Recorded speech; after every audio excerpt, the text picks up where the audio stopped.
Friends आप लोगों को आज हम फुल रिव्यू देने वाले हैं वीवो y73। तो हाल ही में ये इंडिया में लॉन्च होने वाला है। तो फ्रेंड्स चलिए आपको इसका फुल रिव्यू देते हैं। तो फ्रेंड्स अगर इसके हम फ्रंट कैमरे की बात करें, इसका फ्रंट कैमरा हमें मिल जाता है 16 मेगापिक्सल एंड इसके बैक कैमरे की यानी कि रियर कैमरे की बात करें, इसका सुपर नाइट मोड आपको मिल जाता है 64 मेगापिक्सल एंड आपको यहाँ पर माइक्रो इफेक्ट मोड मिल जाता है 2 मेगापिक्सल, बोके इफेक्ट मोड मिल जाता है 2 मेगापिक्सल। तो फ्रेंड्स अगर इसके हम रैम की बात करें, इसमें आपको रैम मिल जाती है 8 GB की एंड आपको यहाँ पर 3 GB एक्सटेंडेड रैम यानी कि आपको एक्सटेंडेड रैम का भी फीचर मिल रहा है। यहाँ पर इससे क्या होता है कि हम रैम को कस्टमाइज कर सकते हैं यानी कि रैम को बढ़ा घटा सकते हैं। तो फ्रेंड्स आप यहाँ पर 3 GB रैम को बढ़ा सकते हैं, यहाँ पर 11 GB रैम कर सकते हैं। तो फ्रेंड्स अगर स्टोरेज की बात करें, इसमें आपको स्टोरेज मिल जाती है 128 एंड 256 दो वेरिएंट्स में आप ले सकते हैं।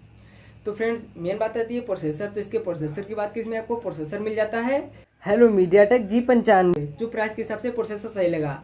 यहाँ पर आपको इन डिस्प्ले फिंगरप्रिंट सेंसर भी मिलने वाला है, आपको यहाँ पर इन डिस्प्ले फिंगरप्रिंट भी मिलने वाला है। तो फ्रेंड्स अगर हम इसकी बैटरी की बात करें, इसमें बैटरी आपको कितने एमएच मिलने वाली है, तो इसमें बैटरी आपको मिलने वाली है 4000 mAh, जो 33 वाट फास्ट चार्जिंग के साथ वीवो वालों का ये भी कहना है कि वो 30 मिनट में 65% फास्ट चार्जिंग चार्ज करेगा। तो फ्रेंड्स इसकी डिस्प्ले की बात करते हैं। डिस्प्ले इसमें मिल जाती है आपको 6.44 इंचेस की डिस्प्ले, जो आपको एमोल्ड डिस्प्ले मिल जाती है FHD प्लस HDR10 सपोर्टेड के साथ मिल जाती है।